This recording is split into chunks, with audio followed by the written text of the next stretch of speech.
왜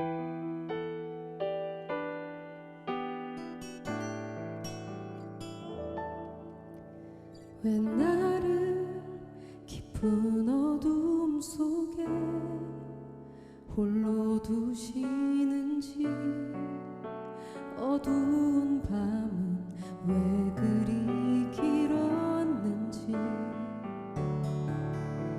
나를 고독하게, 나를 낮아지게, 세상 어디도 기댈 곳이 없게 하셨네.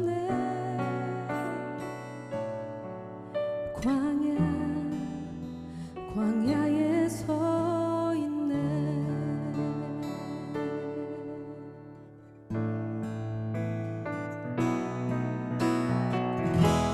주님만 내 도움이 되시는, 주님만 내 빛이 되시는, 주님만 내 친구 되시는 광야. 주님 손 놓고는 단 하루도 살 수 없는 광야.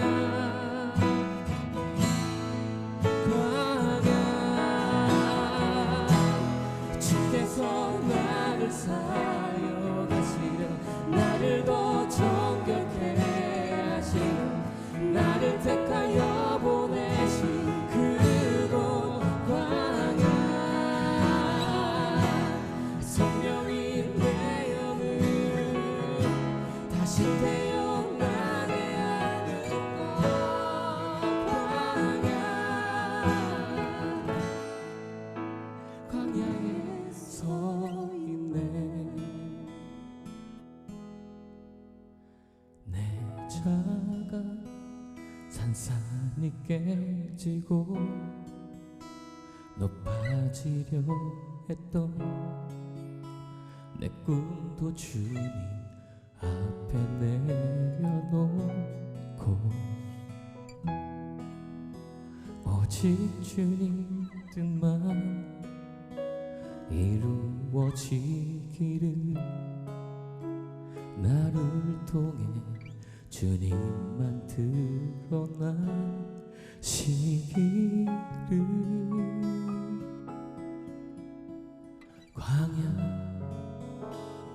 광야를 지나면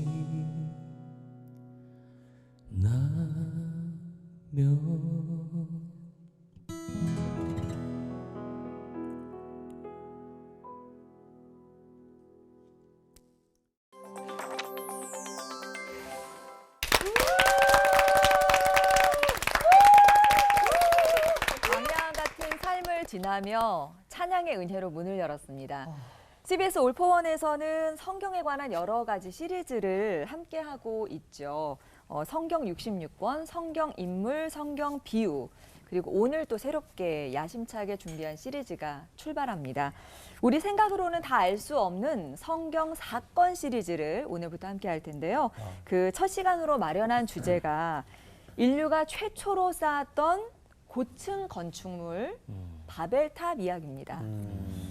왜 건축 도중에 무너지고 말았는지 정확히 아시는 분 계신가요? 저요! 네. 좋아요. 네. 어떻게 뭔데 알았어? 뭔데요? 왜 무너졌냐? 어. 천둥 벼락 때문에 무너졌어. 뭐야? 라고 할 줄 아셨죠? 깜짝 놀랐네. 전혀 안 그렇습니다. 그러면 정답은 부실공사. 에이, 이 사람 안 듣겠네, 이 사람. 아유, 대답 참 부실하네요. 네, 너무 부실해. 이게 아니죠. 뭐요? 벌 받아서. 벌 받. 벌 받아서 무너진 거잖아요. 이 하나님을 하나님한테 가겠다고 높게 층을 쌓아가지고 하나님께서 역시. 각층 인부들의 언어를 갑자기 탁 다르게 한 거예요. 배워. 그러니까 의사소통이 안 되니까 이게 쌓을 수가 없었던 거죠.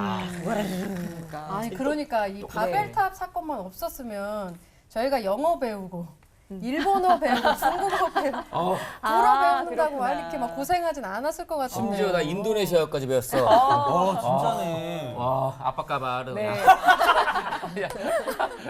언어가 만약에 같았다면 지금처럼 나라도 좀 이렇게 다르지 않고 전쟁도 없고 그러지 않았을까라는 좀 평화로운 상상을 잠깐 해봤는데요. 과연 바벨탑이 무너진 이유는 무엇인지 목사님들의 설교를 통해서 알아보도록 하겠습니다. 먼저 김관선 목사님께서 시작해 주시겠습니다.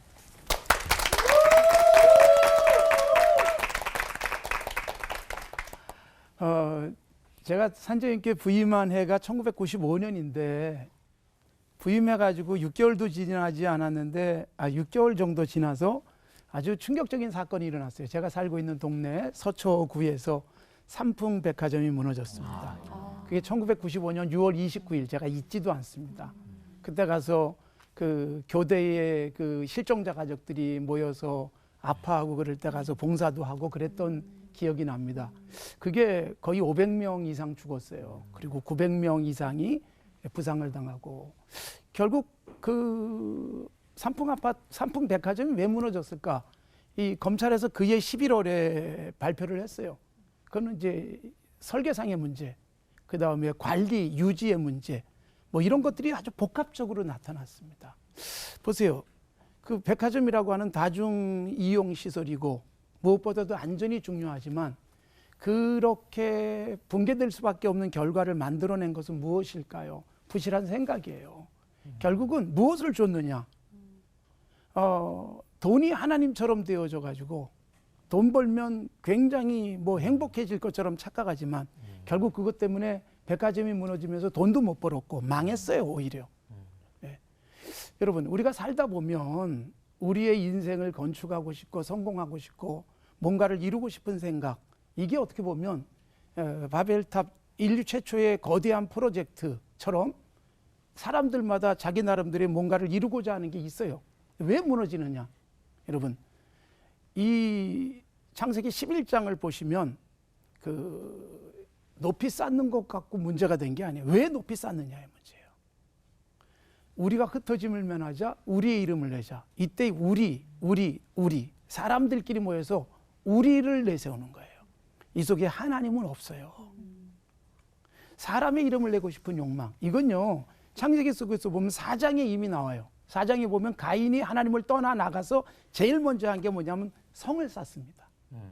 성을 쌓고 이름을 붙이는데 자기 아들 에녹의 이름을 딱 붙여요.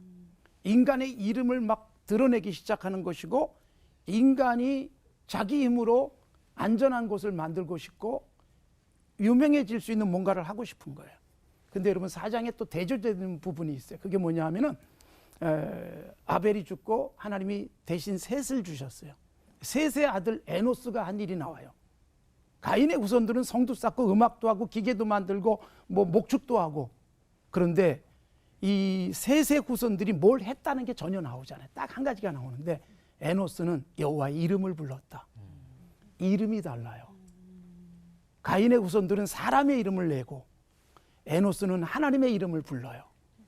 창세기 속에서 하나님의 이름을 부르는 건 예배예요. 하나님에 대한 존중. 자, 바벨탑 사건에서도 제일 중요한 게 이름이에요. 이름. 우리 이름을 내자. 결국 여러분, 왜 공부하느냐, 왜 돈을 버느냐, 왜 사느냐, 나를 높이고 싶은 욕망, 이건 결국은 무너진다는 거예요.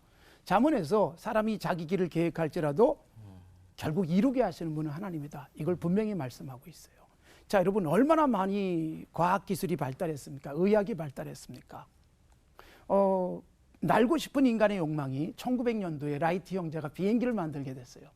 1903년에 성공을 해요. 그 성공이라는 게 불과 몇몇 타 잠깐 날아가요. 몇 초 날라요. 근데 이걸 시작으로 해서 지금 여러분 아시다시피 뭐 보잉 380 같은 거대한 비행기가 날아다니고 그 안에 시설도 기가 막히고 굉장히 빠르게 왕래하게 됐어요. 그리고 정보통신 기술이 발달해요. 의학이 발달해. 그러네 여러분 보세요. 이 발달이 인간에게 과연 원하는 만큼의 유토피아를 주고 있는가? 이 빠르게 이동하기 시작했던 것들로 인해서 전염병이 한 곳에서 발생하니까 전 세계로 퍼져버리잖아요. 소위 팬데믹. 그러니까 우리가 예측하지 못했던 부분이에요. 행복할 줄 알았어요. 의학의 발달? 못하는 게 너무나도 많은 거예요. 눈에도 보이지 않는 바이러스조차도 해결 못하는 거예요. 결국 인간의 한계를 굉장히 많이 드러내고 있잖아요. 우리가 무엇을 위해서 그 일을 하느냐, 그래서 중요한 거예요. 우리 모두가 꿈을 갖고 있고 또 내년에 이루고 싶은 것, 10년 후에 나는 이렇게 하고 싶은 생각들이 있을 수 있어요. 그게 다 이루어질 수 있기를 바라지만 왜 하려고 하느냐가 중요합니다. 자기의 이름을 내고 싶은 인간들은 결국 무너집니다. 우리가 좋은 일을 하더라도 목적, 동기는 중요한 부분이에요. 하나님 없는 인간의 성공은 결국 공허합니다. 여러분 다 이런 것 같고 뭐 최근에도 뉴스가 났지만 뭐 성공한 것 같은데 온두박질하는 사람이 있어요. 왜 그럴까요? 작은 것 하나 결국은 그 자리에 올라가고 싶은 욕망, 왜 그렇게 가고 싶었을까? 이게 잘못돼 있다 보니까 그 자리에 앉아가지고 해서는 안 될 것 손대는 순간 다 무너지잖아요. 결국 이 무너진 창세기 11장의 사건은 인간은 계획을 했는데 하나님이 이루게 하지 않으면 안 돼요. 결국은 하나님을 높이지 않는 한 이룰 수 없다. 이걸 처절하게 깨닫게 하신 첫 번째 사건이었다. 라고 가슴속에 새기셨으면 좋겠습니다. 하나님 아버지 감사합니다. 오늘도 우리가 여기 앉아 있지만 무엇을 위해서 여기 있는지요? 무엇을 위해서 공부하고 무엇을 위해서 돈을 벌고 무엇을 위해서 꿈꾸는지요? 우리의 가치관이 정확하게 하나님께서 원하시는 것에 일치하게 하시고 우리 인생의 모든 동기들이 아름답게 하옵소서. 아멘. 수없이 무너지고 붕괴되고 있는 모습들을 보면서도 꿈꾸고 또 욕심내는 인간들, 이 속에서 하나님이 말씀하심을 듣게 하여 주시옵소서. 예수님의 이름으로 기도드리옵나이다. 아멘.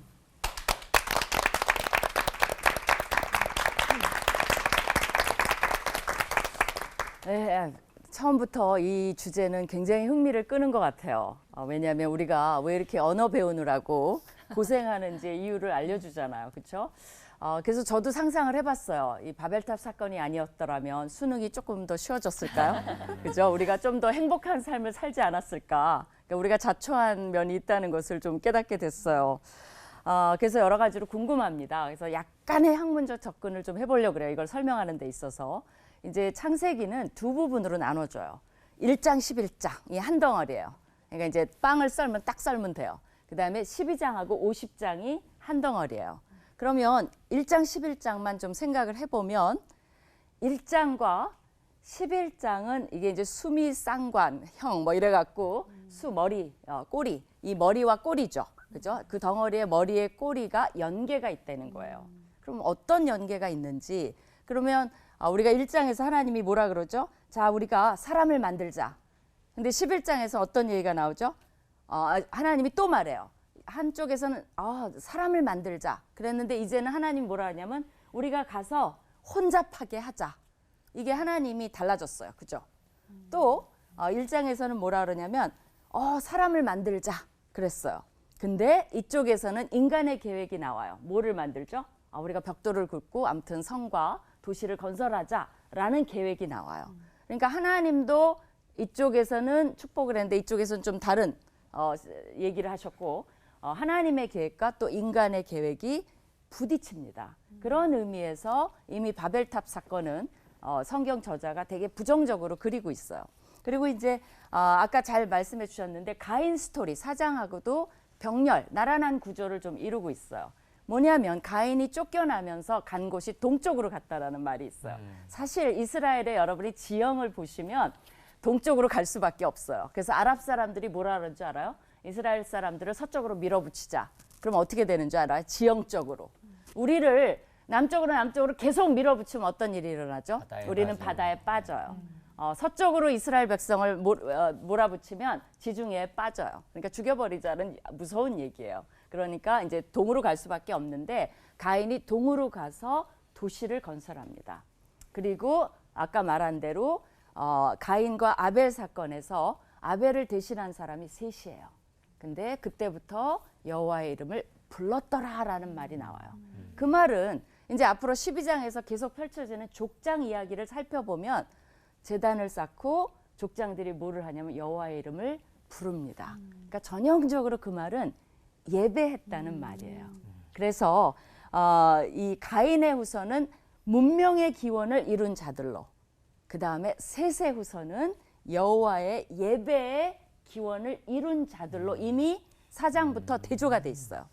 그래서 그런 배경을 가지고 읽어 나가야지 11장도 조금 더 이해가 됩니다. 왜 그래요? 11장에 보면 이들이 어디로 갔다고 돼 있냐면 동으로 갔다고 돼 있어요. 그래서 도착한 것이 시날 땅이에요.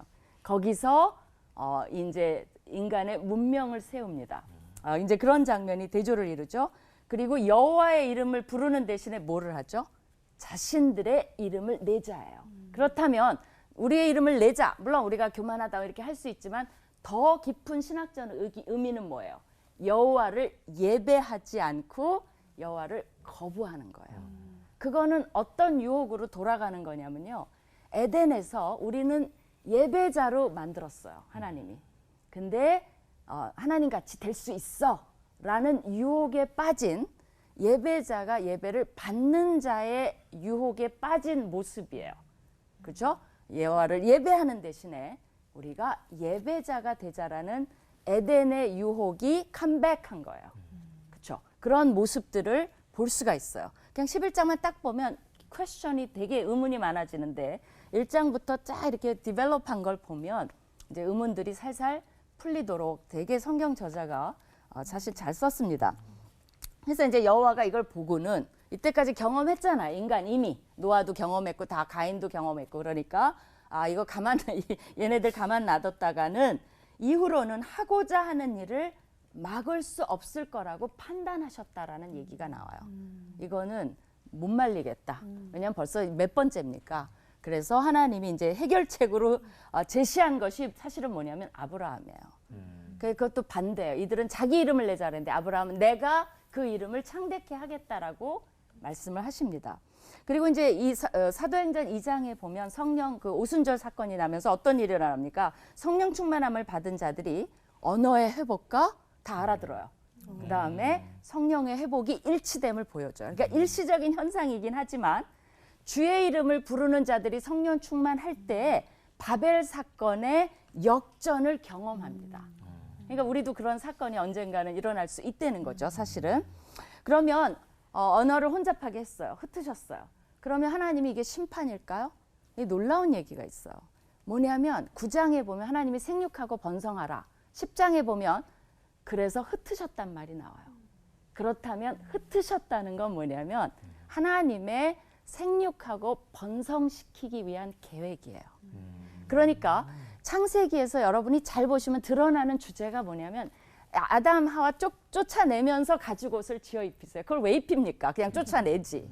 그게 부모의 심정이에요. 사실 너 나가, 너 내 아들 아니야 하면서 눈물 뚝뚝 흘리는 게 부모잖아요. 그러니까 쫓아내. 그렇지만 가죽 옷을 입혀요. 그처럼 바벨에서 심판을 하시지만 흩어서 뭐 하겠다는 거예요. 하나님의 원래 축복인 일장을 성취시키고 계신 거예요. 그건 뭐냐면 생육하고 나름대로 번성하고 도시를 세우고. 근데 그들이 뭐 하겠어요, 결국은. 하나님의 이름을 부르기를 기대하는 거죠. 그거를 아브라함을 통해서 하시겠다는 거예요. 그래서 여기에 이 심판 중에 축복이 드러난다. 그래서 현대에도 여전히 이 바벨 스토리는 계속됩니다. 여호와를 예배하는 자, 그죠? 경외하는 자와 자신의 이름을 내려고 하는 자. 그것이 이 도시 문명 속에서 부딪히고 있는 거예요. 여전히 그 일은 부딪히고 있습니다. 근데 창세기를 읽어보면 하나님이 우리에게 뭐가 되도록 도전하시는 겁니까? 아브라함이 되라는 거예요. 여러분 이름 낼 필요 없어요. 왜냐? 하나님이 아브라함의 이름을 창대케 하시겠다 그랬어요. 여러분이 아브라함의 자손과 동일한 일을 하면, 그죠? 하나님을 예배하는 자, 그것을 다른 사람도 예배하도록 우리가 계속 복음을 전하면 어떻게 해주시겠다는 거예요? 우리 이름 낼 필요 없어요. 왜요? 하나님이 창대케 해주시겠다는 것이 약속입니다. 그래서 바벨 사건 심판만 생각하지 마시고 축복이 있다는 것도 생각하시면 좋을 것 같습니다. 기도합시다.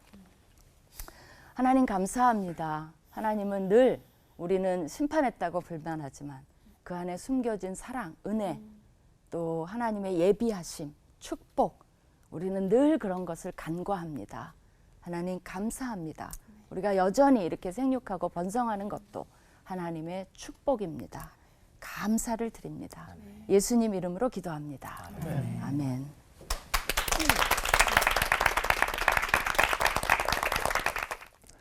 바벨탑을 이제 쌓는 것에 대해서 하나님께서 이제 나중에 사람들이 하려고 하는 것을 막을 수 없을 거다 이렇게 말씀하시고 언어를 다르게 하시고 이제 쌓을 수 없도록 이렇게 하셨는데요.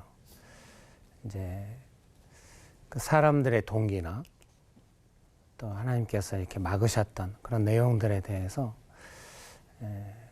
정확하게 이러이러이런 문제가 있고 또 하나님께서 이렇게 판단하셨기 때문에 결국 이런 결과를 행하셨다.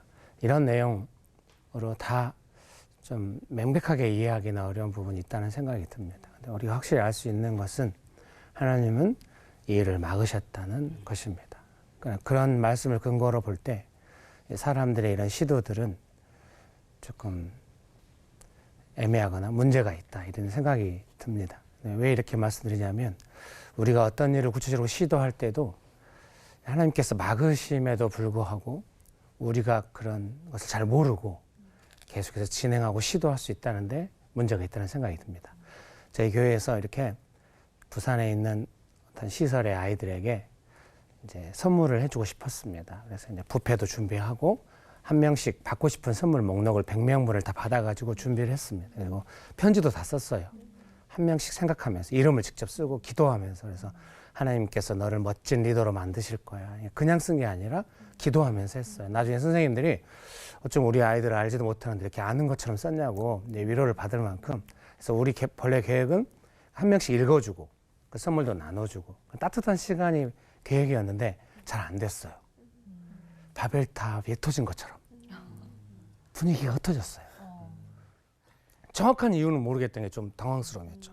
갑자기 막 분위기가 너무 산만해지고 아이들도 막 나와서 막 선물을 막 고르기 시작하고 그 담당자 집사님이었던 부인이 나와서 갑자기 마이크 잡고 막 이름 부르고 막 이런 너무 혼란스러운 우리 모두가 다 왜 일이 이렇게 됐지? 이렇게 지켜보고 있는 상황이었습니다. 근데 이제 뷔페로 가기 전에 저희 교회 성도님들 너무 실망한 것 같아서 제가 이제 불러가지고 오늘 너무 좋았다고 일단 다들 눈빛이 뭐가 좋았냐고 너무 째려보는 거예요. 그래서 제가 저도 정확하게 좋았던 이유를 설명할 수는 없었습니다. 그래서 잘은 모르겠지만 오늘 우리가 드러나지 않아서 좋았던 것 같다고. 그랬더니 다들 표정이 그런 거는 같다고. 몇 년 동안 계속 고민해. 왜 그때 그런 분위기였을까? 나중에 저희 아이들이 컸을 때 제가 조각 케이크를 사왔습니다. 맛있게 먹고 아빠 고마워요 이런 말 듣고 싶어가지고. 어려서는 막 마이구미만 사와도 막 아빠 최고야 막 이랬거든. 네. 근데 조각 케이크를 사왔는데 애들이 조각 케이크를 받자마자 자기 방으로 들어가는 거야. 케이크 가지고. 네. 그래가지고 크게 실망했는데 아내가 그걸 보고 막 웃었습니다.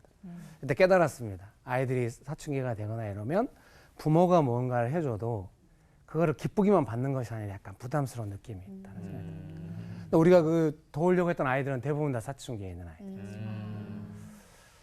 그때 깨달았어요. 이거는 의도한 건 아니지만 우리가 뭔가 누리고 있던 은혜라든가 그런 분위기는 이 아이들에게는 상처가 될 수 있는 것이고 심지어는 이 아이들은 그런 일을 많이 겪었을 수도 있다는 생각이 들었습니다. 그래서 이것이 얼마나 문제가 심각한 것인가를 깨닫고 이제 돌이키는 시간들이 있었습니다. 우리는 우리 자신의 동기를 잘 알지 못합니다. 제가 제 아내에게 하루 종일 집에 있어 쉬는 동안 아내가 먹을 거 많이 갖다 줍니다. 쉬라고 고생했다고. 요새는 잘 안 갖다 줘요. 너무 쉬기 때문에. 그래서 이제 갖다 줬는데 그날은 너무 많은 거 아내가 섬겨줬어요. 그래서 미안해가지고 마지막으로 물 한 잔이 먹고 싶었는데 여보 물 좀 줘 이런 말을 할 수 없었습니다. 그래서 제가 아내에게 말했습니다. 여보 그 싱크대 쪽에 뭐 있지 않아? 제 의도를 제가 봤습니다. 싱크대 쪽으로 아내를 몰아서 간 김에 물 한 잔 줘 이렇게 말하려고. 이건 아니다 싶어요. 제가 직접 가서 얼른 물을 쪽으로 미루셨네. 바로 물을 마셨습니다. 이건 다행입니다. 제 동기를 제가 금방 알았기 때문에. 그런 아이들을 도우려고 했던 것처럼 동기를 모르는 경우가 너무 많은 것입니다. 그래서 하나님 앞에서 동기를 점검하고 어떤 의도로 하려고 하는 것인가를 끊임없이 묻고 기다리는 태도는 우리에게 필요하다라는 생각이 듭니다. 막으시고 싶은 그 하나님의 뜻과 뭉쳐서 뭔가 하고 싶은 사람의 긴장감은 여전하다. 그런 걸 말씀드리고 싶었습니다. 기도하시겠습니다. 좋으신 예수님 은혜를 베풀어 주셔서 감사합니다. 저희가 예수님의 뜻을 따른 동기를 늘 점검하고 예수님의 뜻을 이루는데 삶을 드리기 원합니다. 예수님의 이름으로 기도합니다. 아멘. 아멘.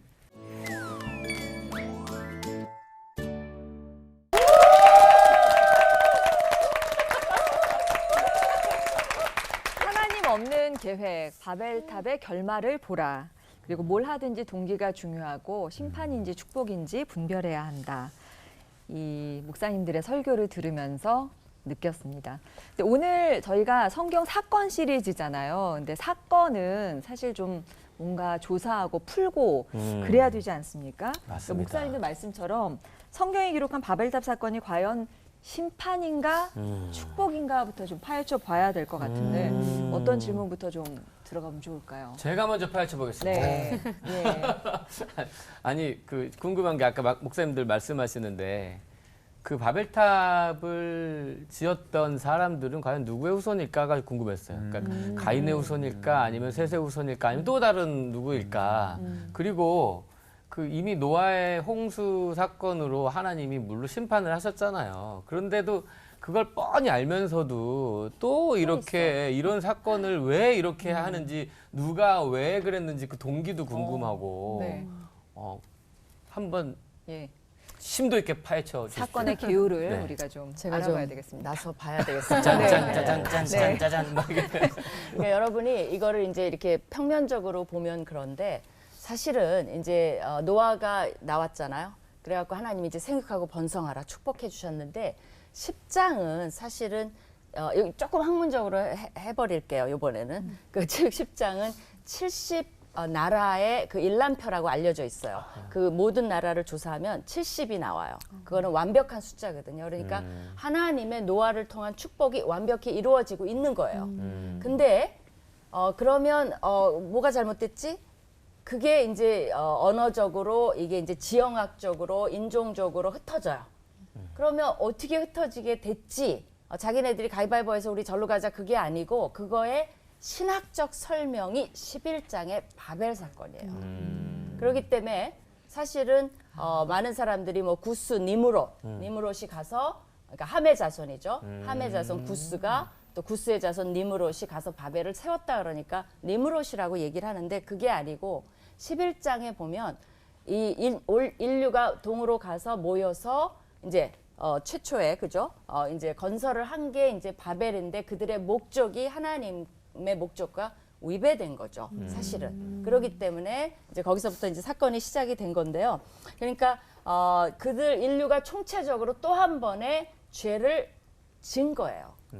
그래서 하나님이 아까 흩어졌다는 게 축복이라 그랬잖아요. 그 와중에도 심판했지만 흩어서 이제는 언어가 다르니까 같이 살 수가 없죠. 그러니까 찾아서 간 게 그 와중에 된 게 10장의 축복이에요. 그러니까 바벨 사건 끝나고 나서도 그 족보는 계속돼요. 셈의 자손으로 더 하면서 누구를 소개시키려고 하는 거냐면 아브라함을 이제 소개시키려고 준비를 해 가는 거예요.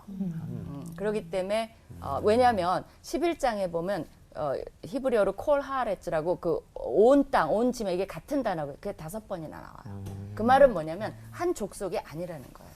에브리바디가 온 인류가 한꺼번에 죄를 지었기 때문에 하나님이 그 온 인류를 흩으셨을 심판을 내렸어야 될 수밖에 없고 그 와중에 흩었는데 그것이 또 하나의 인류가 번성하게 해주는 예비하심이다. 그렇게 좀 메시지가 정리되면 좋을 것 같아요. 뭐 특정하기보다는 이 창세기의 흐름을 이렇게 보시면서 느껴지는 점이 있어요. 그게 뭐냐면은 하나님 없이 사는 사람들은 항상 힘을 키웠어요. 가인이 그랬어요. 하나님을 떠나 나가서 성 쌓잖아요. 자기 방어 본능. 예. 그리고 기계도 만들고 음악도 만들고 목축도 하고. 그러니까 이 하나님 없이 사니까 내가 행복해야 돼요. 내 인간의 힘으로. 이게 이제 계속 이어지는 거죠. 10장에서도 족보가 나오지만 함의 후손들 족보를 제일 앞에 쓰고 있어요. 재밌게도. 그리고 이 함의 후손들 속에 보면 역사 속에서 하나님의 심판을 받거나 이스라엘의 대적들이 다 그 속에 있어요. 뭐 미디안부터 블레셋, 바벨론 등등. 예. 그리고 가나안의 여러 족속들 다 함의 후손들이니까. 그러니까 힘센 사람들이 그 자기 힘으로 뭔가를 해보려고 하는 흐름들을 계속 보여주는 거죠. 그러면 바벨 사건도 인간들이 자기들의 힘을 가지고 하나님 없이도 뭔가를 해보려고 하는 그 흐름이 계속 가고 있는 거고 뭐 그런 흐름 속에서 그냥 말씀하신 것과 같이 보시면 좋지 않겠나. 네. 윤길 목사님은 추가해 주실 거. 다들 불안해하면서 계속 그 아침에 이 창세기 이 부분을 읽었던 것 같아요. 요즘 아침마다 몇 장씩 읽는데요. 오늘 아침에 이제 이 부분이었는데 그 노아의 홍수를 통해서 이제 온 인류가 이제 심판받았잖아요. 그래서 이제 하나님께서 다시는 물로는 심판하지 않겠다. 그래서 이제 무지개를 보여주셨고, 그리고 이제 이 바벨탑 이야기가 나오고, 또 12장에는 이제 아브라함 내용이 본격적으로 나오는 것 같아요. 근데 이제 오늘 아침에 특별히 이제 생각이 드는 거는 뭔가 그 홍수 때도 그랬지만 하나님의 근심, 사람을 향한 하나님의 근심과 후회, 그리고 사람들의 어떤 시도, 이런 것들이 계속 진행되고 하나님께서 약속하셨기 때문에 물로 심판하지 않지만은 언어를 다르게 해서 흩어지게 하시는 어떤 그런 걸 보면서 계속 인류 역사 안에 이런 것이 반복되고 있는 것이 아닐까 네. 그런 생각이 들었습니다. 바벨의 뜻이 하늘의 문이라고 하는데요. 이게 마치 하나님처럼 될 수 있다는 그 뱀의 유혹에 넘어간 아담과 하와의 원죄가 하늘의 문을 열고 또 하나님 자리에 앉으려는 바벨탑으로 다시 나타났구나 싶어서 조금 섬뜩한 면이 있습니다. 자, 그러면 바벨탑은 어떻게 무너졌는지 우리가 좀 본격적으로 파헤쳐 보도록 하죠. 네. 바벨탑처럼 와르르 무너지지 않기 위해 사건의 전말을 꿰뚫기 위한 질문 타임! 이걸로. 그러면 질문 저부터 드려보도록 하겠습니다. 이 삼위일체 하나님께서 바벨탑 짓는 사람들에게 2번이나 내려오셔서 언어를 다르게 만들어서 이 바벨탑을 막으셨잖아요. 그래서 김윤희 목사님께 질문을 드리겠습니다. 직접 내려오신 것도 이게 참 진짜 드문 일인데 이게 왜 그냥 싹 안 쓸어버리시고 그냥 흩으시기만 한 건지 이게 너무 궁금해요, 목사님. 거기 유머가 있는 거예요. 이들은 그 높이 쌓자는 그런 이제 최대한으로 우리가 인류의 문명을 다 모아서 그죠? 다 해보자라고 했는데 하나님이 한참 내려오셨어야지 그것을 이제 볼 수 있는, 물론 다 볼 수 있죠. 그렇지만 저자가 그 간격이 얼마나 큰가를 보여주는 유머예요. 그러니까 인간이 교만함이 이만큼 있어도 하나님이 이제 한참 내려오셔서 못 보니까 뭔가를 열심히 하고 있는데 그것이 창조주를 알아보지 않는 이제 자신들이 모든 것을 할 수 있다는 교만함의 극치를 이제 보여주다 보니까 이제 저자가 일부러 이제 그렇게 한 거죠. 근데 이제 하나 여기서 그 언어가 흩어졌다 그래갖고 이제 히브리어로 바살이라고 있거든요. 바살 하면 살이란 뜻이에요. 한국말이랑 비슷해요. 아말 하면 말이라는 뜻이에요. 아말, 말, 바살, 살. 우리가 이제 히브리어 외울 때 도와주면서 뭐라 그러냐면 역시 바벨 사건이 맞았다. 뭐 이렇게 이제 비슷한 게 돼요. 뭐 엄마 뭐 이런 건 전 세계적인 언어잖아요. 그래서 이제 하나님이 아까 말한 대로 흩으신 거는 그러니까 이제 이들이 가만 놔두면 안 되는 거죠. 그죠? 그래서 심판이에요. 심판인데 이게 참 그 묘한 게 있는 거죠. 왜냐하면 가인도 심판을 받았지만 살아서 도시를 건설하잖아요. 그리고 이제 이 바벨탑 사건을 여러분이 탑만 기억하는데 그렇지 않아요. 마지막에 보면 오히려 도시예요. 도시에 탑이 있었던 거지 가서 탑만 세운 게 아니에요. 그래서 마지막 구절에 보면 그 도시 건설하기를 그쳤다라고 돼 있어요. 그러니까 시빌라이제이션 문명이에요. 문명의 대표 상징적인 게 그 탑으로 돼요. 그러면 우리도 있죠. 문명의 대표적인 게 우리한테도 돈이라든지 만몬이라든지 그것에 우리가 의존하는 거나 여러분이 뭐 그 탑 그렇지만 그들이 거기에 의존하는 거나 왜냐면 인간이 불가능한 걸 한 거거든요. 우리도 우리가 불가능한 걸 해주는 게 돈이라고 생각하니까 지금 그것이 하나의 우리의 바벨 탑이고 도시가 이룬 그런 모뉴먼트죠. 근데 이제 요거 하나만 더 하면 사도행전 2장에 그 오순절 사건이 일어나면서 방언이 터지면서 언어를 다 알아듣잖아요. 정말 바벨의 역현상이 일어나요.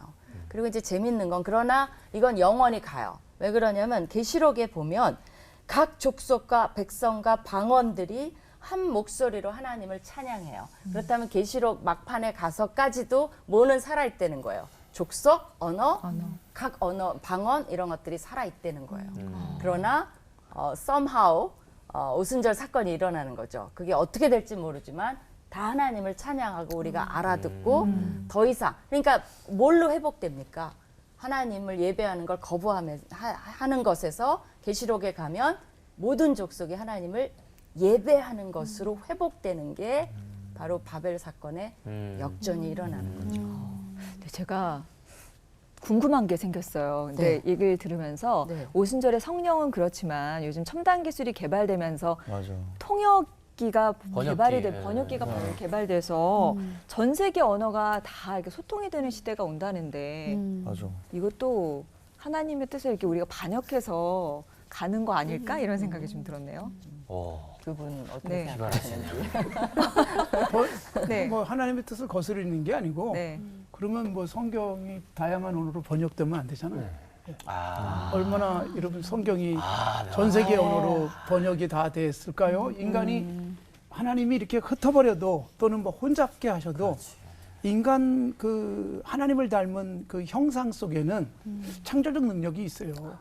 어떻게 던져놔도 살아갈 수 있는 인간의 그 일반적 은총들이 있기 때문에 각자 흩어져서 다양한 문화 속에 살고 그러면서도 연합의 필요성을 느끼다 보니까 소통을 해야 되고 그 소통하기 위한 언어를 습득을 해가기 시작하고 이러면서 세계가 또 하나 되다가 하나 되니까 너무 위험한 게 생겨가지고 요즘 다 문 닫잖아요. 네, 세계가.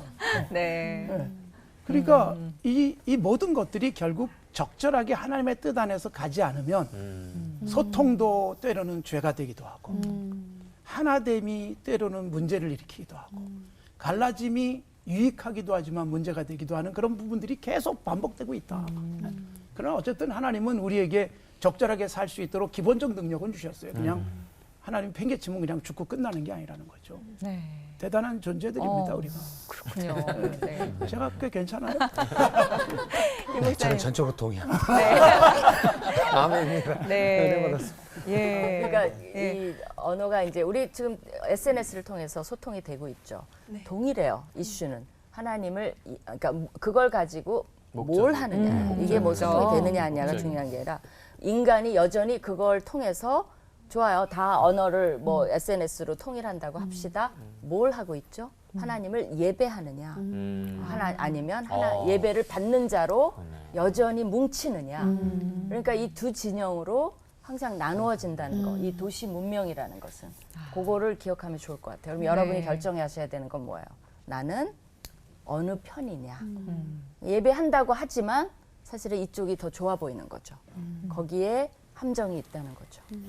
우리 이창호 형제님의 고민이 시작되는 거예요. 네. 심정에 많이 걸려 있는 거. 네.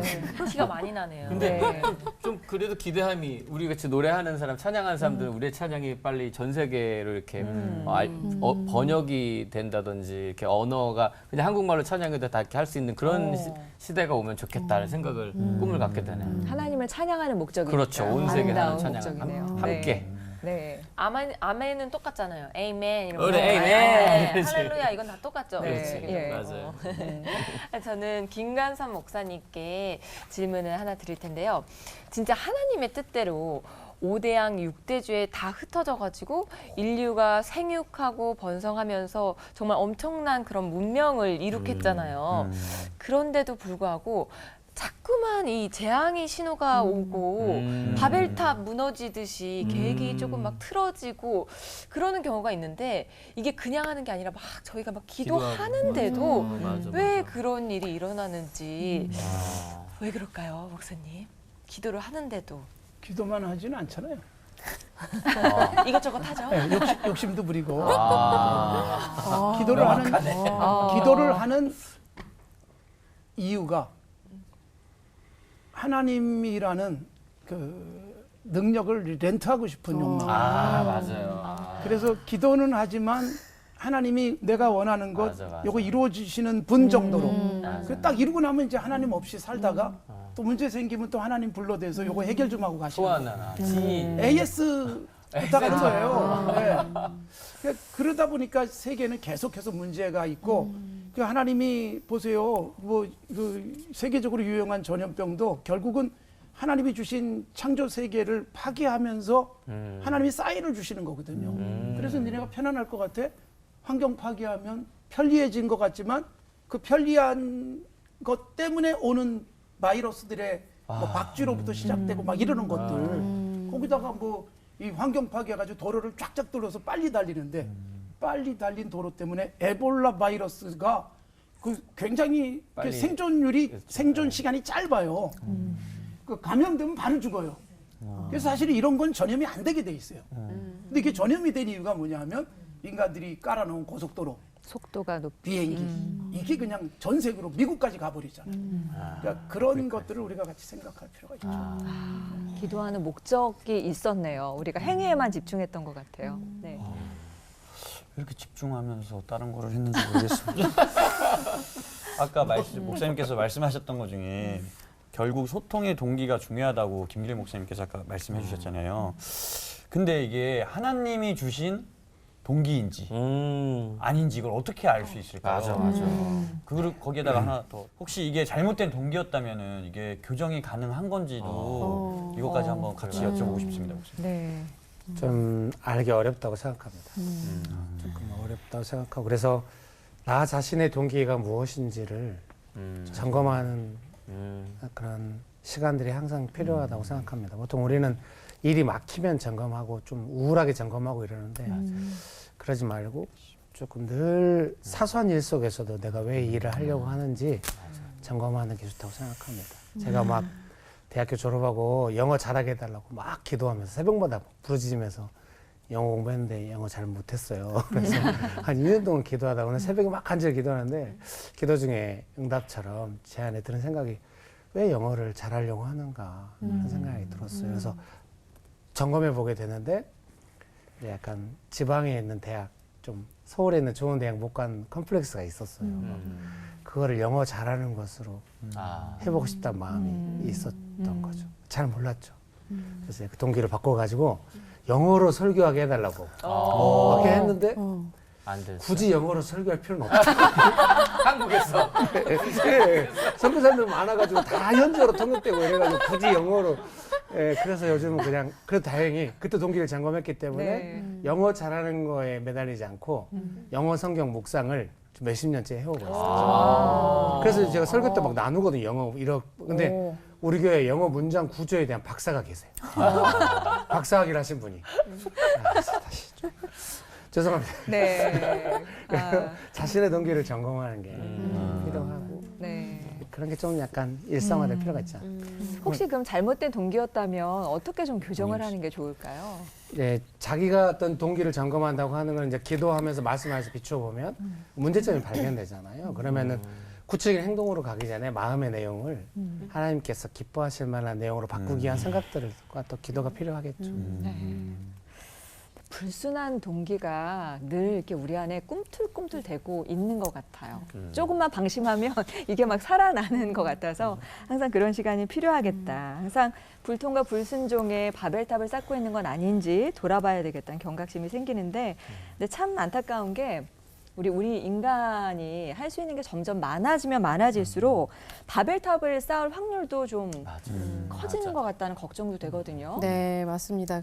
그 삶뿐만 아니라 신앙을 무너뜨리는 바벨탑이 저희들 삶 가운데 계속 나타나는 것 같은데 우리 세 분 목사님께 세 가지 바벨탑 이야기를 좀 듣고 싶어요. 그래서 일단 김윤희 목사님께는 성경에 나오는 또 다른 바벨탑 이야기 해주시면 좋을 것 같고요. 그리고 김길 목사님은 목사님의 삶 가운데 지금 현존하고 있는 바벨탑은 무엇인지 그것도 궁금하고 또 김관선 목사님께는 하나님이 막으셔서 오히려 은혜가 됐던 바벨탑이 있으셨는지 궁금합니다. 네, 입체적이네요 질문이. 네, 먼저 김민희 목사님부터. 네. 네, 저도 그 질문을 듣고 좀 고민을 했는데요. 뭐 여러 가지가 있을 수 있죠. 근데 이제 그 중에 생각나는 이제 이거는 하나의 사건인데 도시 그러니까 사람이 많이 있는데 한 개인에게 일어난 사건을 좀 소개시켜 드려 보면 그 느부갓네살 왕이 다니엘서 4장에 그게 나와요. 본인이 이제 이루어 놓은 제국 아니에요. 제국. 그냥 한 나라도 아니고 점령을 많이 했으니까 그 제국을 보면서 이 사람이 내가 이 큰 바벨론은 내가 능력과 권세로 건설하여 나의 도성으로 삼고 이것으로 내 위엄의 영광을 나타낸 것이 아니냐. 봐라, 내가 이루어 놓은 거. 근데 이게 묵상을 해보면 누구한테나 다 있죠? 다 있죠. 네. 그죠? 뭐 조금만 성공을 하면 내가 그래도 맞습니다. 내가 그래도 찬양은 좀 잘하지. 그러니까. 내가 그래도 우리는 할 수 있어. 코미디언계는 내가 최고인데 이게 저기 자리에 내가 가야 되는데 그리고 좀 업적을 하면 맞아. 또 이제 우리가 우습게 볼 수도 그러니까. 있고 그러니까 이제 그런 것들이 그러면 느부갓네살 왕은 오죽하겠어요. 그러니까 이제 그 순간에 하나님이 그 아직도 나 왕의 입에 그 말이 떠나지도 않았어요. 문장이 다 끝나지도 않았는데 하늘에서 소리가 내려서 이르되 느부갓네살 왕아 네게 말하노니 나라의 왕위가 내게서 떠났느니라. 하나님이 뜻하면 그만이에요. 사실 그래서 느부갓네살 왕이 7년 동안 들짐승과 함께 살면서 미친 사람처럼 수처럼 풀을 먹고 산 기록이 나와요. 그게 뭐 어떤 병인지는 모르겠는데 나중에 이제 정신을 차리죠. 그러니까 얼마나 그것이 어리석은가를 보여줍니다. 그러니까 우리가 정말 교만한 순간 바벨 도시와 탑을 기억하면 좋을 것 같아요. 김길 목사님 현재의 바벨탑은? 그 이번 부활주일 때 저희가 이제 같이 예배를 다 모여서 못해요. 그리고 영상으로도 하지 않고 이제 제가 설교문을 작성해가지고 올리면 이제 구역별로 화상으로 한다든지 가족별로 주로 많이 하고요. 이제 도시에 와서 카페에서 이제 3명 이하로 가족끼리 모이거나 해서 그 설교문 읽고 나누고 이런 식으로 해요. 저도 제가 하는데 이제 부활주에 제가 전도를 많이 했거든요. 그래서 이번에도 한 100명분의 마스크와 손 로션하고 또 이렇게 마스크를 담아도 보관할 수 있는 그런 거 해서 이제 스티커 붙여가지고 나눴어요. 100명분. 근데 제 마음 안에는 옛날 같으면 이 100명분 한다는 건 시도 안 했을 것 같아요. 100개는 너무 작다고 생각했을 것 같아요. 최소한 1000개는 해. 아니 10,000개는 해. 아시아의 대도시에 막 동시다발적으로 다 됐으면 좋겠어. 막 이런 마음이 있었을 것 같아요. 근데 지금 저는 이제 50이 넘었는데 목회를 해서 크게 성공적이지 않아요. 근데 100개를 한다는 것도 너무 소중해요. 왜냐하면 그 숫자의 의미라기보다는 즐거운 거예요, 되게 마음이. 그래서 그거가 끊임없이 싸워온 시간이고 지금도 자유롭다고 할 수는 없어요. 큰 교회 담임 목사 되고 싶어요. 네. 이런 반응을 비웃으실 줄 알았는데. 굉장히 같이 공감을 그런 게 드리는 있죠, 제가. 예. 크게 막 많이 하고 싶어요. 네, 솔직하게 이렇게 마음을 보시는 시간이 참 중요하겠다 싶네요. 네. 김관섭 목사님. 어린 시절에 제가 초등학교 다닐 때 우리 아버지가 굉장히 부자였는데 부자로 사니까 걱정이 없었어요. 부자 아버지 때문에 나는 뭐 편안하게 살 거다. 공부도 잘할 수 있고. 왜냐하면 우리 누나들은 그래서 막 좋은 학교도 가고 그랬으니까. 그런데 어느 날 폭망 싹 날아갔어요. 중학교 때부터 굉장히 힘들게 살았는데 그 우리 아버지의 부자는 나의 바벨탑이었을 거예요. 근데 그게 무너지고 나니까 이제는 아버지를 의지할 게 없어요. 아버지가 해줄 게 아무것도 없으니까. 그래서 그때부터 하늘 아버지를 바라볼 수 있게 하신 것.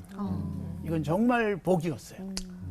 그게 진짜 제게 있어는 최고의 복이다. 원하던 바벨탑이 아닌 진정한 의지할 그분을 찾게 하신 것. 네. 아까 여기 목사님 뭐 얘기하시니까 제가 네. 그 자리에서 연상이 돼서 생각난 게 있는데요. 그 유학생을 위한 그 교회가 있었어요. 거기 담임 목사님이 있었는데 저도 거길 다녔거든요. 근데 그 목사님은 너무 힘든 게 뭐냐면 거기에 박사학위를 하는 사람이 다 있는 거야 이제. 그러니까 예화를 들 때 뭐 언어를 얘기하려면 언어학 박사가 있고 아까 그 얘기가 딱 생각. 그다음에 생물학에 대해서 하려면 생물학 박사가 있고 공학 박사 있지 뭐 다 있어요. 네. 그러니까 목사님이 나는 아무 얘기도 못하고 그냥 성경 얘기만 할 수밖에 없다. 왜냐면 성경은 이제 그들이 잘 모르니까. 그래서 내가 너무 힘들겠다라고 위로를 줬어요. 그랬더니 그것이 저를 겸손하게 하는 그죠 오히려 이 막아주시는 도구입니다. 뭐 이렇게 얘기를 하더라고요. 자, 오늘 바벨탑은 왜 무너졌을까에 대한 이야기를 나눠봤는데요. 하나님의 뜻이 어디에 있는지 그리고 우리의 마음에 순수한 동기가 정말 있는 것인지를 돌아볼 수 있는 그런 은혜의 시간이 됐던 것 같습니다. 자, 오늘 받은 은혜를 한마디로 정리하면서 마쳐볼까 하는데요. 바벨탑은 나에게 한마디로 네모다. 이 네모 안에 무엇을 넣고 싶으신지 짤막한 설명과 함께 김길 목사님부터. 네. 바벨탑은 동기를 점검하는 것이다. 동기를 점검하는 것이다. 네. 김민희 목사님. 바벨탑은 나에게 한마디로 하나님을 거부하는 상징이다. 하나님을 거부하는 상징이다. 설명은 설명은 네. 그냥 그 자체로 그런 것 같아요. 그죠? 예배하기를 거부하고 하나님을 거부하고 내가 이름을 내고 내가 신이 되고 내가 예배를 받는 자의 위치로 가는 상징이다. 뭐 다 비슷할 거예요. 하나 그 바벨탑은 나에게 있어요. 바벨탑은 자아. 나. 정말로 무너뜨려야 될 나. 우리 올포원 식구들은 나에게 바벨탑은 한마디로 무엇다 이렇게 정의를 이 시간만 되면 굉장히 조용해지시면서 네. 갑자기 고개를 고민이 다섯 개 많으시네요. 다 다. 기도하고 있어요. 네. 왜 눈 마주치면은 먼저 시킬까봐 그런 거죠 지금 제가 마주치고 하겠습니다. 있어요. 네. 이 제작진들 오해하지 마세요. 네. 오해하지 말고 들으세요. 바벨탑은 나에게 올포원이다. 오. 나를 자꾸 무너뜨리는 시간이라서. 오. 오해하지 마세요. 네. 여기가 바벨탑이 아니라고. 네. 어. 새롭게 저 깨어나신다는 네. 얘기시죠? 네, 저를 무너뜨리는 시간. 네. 바벨탑은 수영이다. 수영이다. 맞을지 모르겠는데. 네. 못 내 봤잖아. 힘을 빼야 물에 이렇게 뜰 수 있잖아요. 그래서 나의 힘을 빼야 내 의지를 빼고 하나님께 의지해서. 네. 오. 그건 그거에 튜브다. 튜브에 의지해서. 구력이다. 튜브에 의지해서. 네. 저에게 바벨탑은 불법 허가 건물이라 그래야 되나? 건물주가 허락한 적이 없는데 땅에 네. 저가 혼자 막 만든 것 같아요. 너무 좋네. 불법 건물. 불법 네. 건물. 이 용어가 맞는지 모르겠지만. 목사님들이 하고 공감해 주셨어요. 네. 최고인 설교 것 제목, 같아요. 네. 설교 제목 나오는. 네. 생각을 되게 잘했네요. 네. 저에게 바벨탑은 불법 노점상이다. 아우 비슷한데. 야 잠깐만 지금 생각. 아니야. 맞아. 지금 아니야? 비슷한데. 허가 없이 불순한 의도로 불순한 의도. 네, 뭐 이렇게 뭔가 이렇게 떳떳한 그런 거 없이 이렇게 마음대로 지어진 네. 그런 뜻을 담아봤습니다. 지금 급하게 수습하려는 아니야. 그건 원래부터 아니시죠? 생각하고 있었다. 네. 신기하네. 그렇군요. 신기하네. 네. 자, 오늘 끝인사는 높아지려고 하지 않고 그 낮은 자의 복을 누리는 사람들답게 외치면서 마치도록 하겠습니다. 네, 알겠습니다. 하늘의 문 바벨의 심판 말고 축복만 누리며 하나 되는 시간 올보 와!